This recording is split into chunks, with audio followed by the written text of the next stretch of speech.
Hello అండి, అందరికీ నమస్కారం. Welcome back to our channel. ఈరోజైతే మనము చాలా హెల్తీగా, టేస్టీగా, అలాగే తొందరగా తయారు చేసుకునేలాగా రాగి అరటిపండు స్మూతీ అయితే చేసుకుందాము.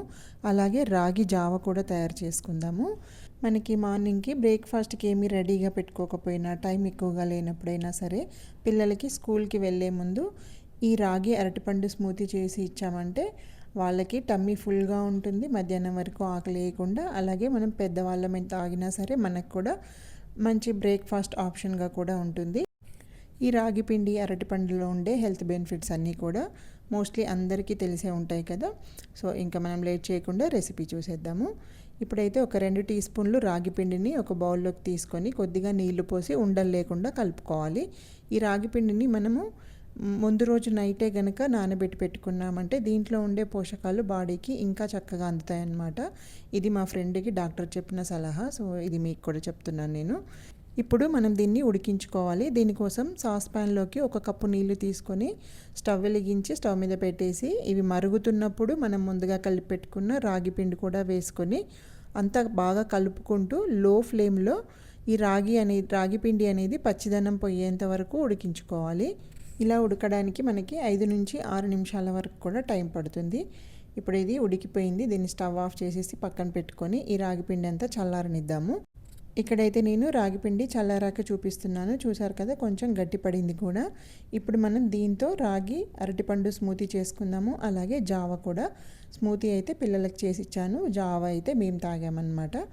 ఇక్కడ చూస్తున్న ఇంగ్రీడియంట్స్ తీసుకుంటున్నాను. ఇక్కడ మనం కలిపి పెట్టుకున్న రాగిపిండి ఒకటి, చల్లటి పాలు, అరటిపండు, అలాగే యాలక్కాయల పొడి, నానబెట్టి పొట్టు తీసిన బాదం పప్పులు, తర్వాత ఒక 3 లేదా 4 డేట్స్ తీసుకోవాలి. ఈ డేట్స్ అనేటివి అరటిపండు స్వీట్నెస్ని బట్టి కొంచెం అటు ఇటుగా అడ్జస్ట్ చేసుకోవాలి. అరటిపండు ఎక్కువగా తీపిగా ఉందనుకోండి 3, 4 సరిపోతాయి, లేదంటే ఇంకా ఎక్కువైనా వేసుకోవచ్చు.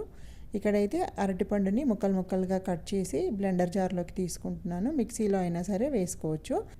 ఇప్పుడు నానబెట్టి పొట్టు తీసిన బాదం పప్పులు ఒక 8 వరకు తీసుకున్నాను నేను.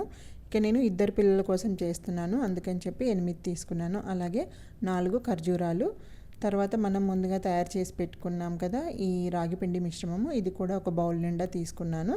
తర్వాత యాలక్కాయల పొడి కూడా వేసి ఒక 1/2 కప్పు వరకు పాలు కూడా పోసి మిక్సీ పట్టేసుకోవాలి. మెత్తగా స్మూతీ లాగా అయిపోవాలన్నమాట. ఇక్కడ నేను నెక్స్ట్ డే చేసిన స్మూతీలో అయితే ఇలా పిస్తా పప్పులు, పంకిన్ సీడ్స్, మెలాన్ సీడ్స్ వేసి చేశాను. సో పిల్లలకి రోజుకు ఒక రకంగా చేసిస్తే డిఫరెంట్ ఫ్లేవర్స్తో. అలాగే అరటిపండు బదులుగా మీరు యాపిల్ కూడా తీసుకోవచ్చు. సో అలా చేసిన పిల్లలు ఇష్టంగా తాగుతారు.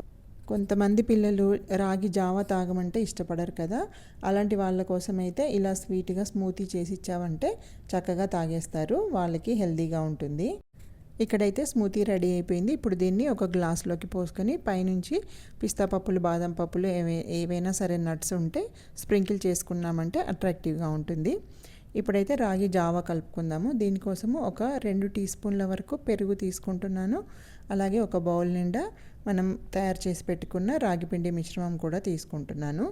మీ దగ్గర మజ్జిగ రెడీగా ఉంటే డైరెక్ట్గా మజ్జిగ అయినా పోసి కలుపుకోవచ్చు. ఒక 1/2 టీ స్పూన్ ఉప్పు కూడా వేసి ఇదంతా బాగా కలిసేలాగా కలుపుకొని తర్వాత పైనుంచి నీళ్లు కూడా పోసి కలుపుకున్నామంటే మనకి రాగి జావ రెడీ అయిపోతుంది. చూసారు కదా, 2 రెసిపీస్. ఈ 2 కూడా పిల్లలకైనా పెద్దలకైనా ఇద్దరికీ ఉపయోగపడేవే. మీరు కూడా ట్రై చేయండి. అలాగే మీరు మీ ఇంట్లో కూడా ఏం రెసిపీస్ చేస్తారు రాగి పిండితో అనేది కూడా ఒకసారి కమెంట్ చేయండి. నాకు తెలియనివి ఏమైనా ఉంటే నేను కూడా ట్రై చేస్తాను. మీకు కనుక నా వీడియోస్ నచ్చినట్లయితే లైక్ చేయండి, షేర్ చేయండి, కమెంట్ చేయండి. కొత్తగా చూస్తున్న వాళ్ళైతే సబ్స్క్రైబ్ చేసుకోండి. Thank you for watching.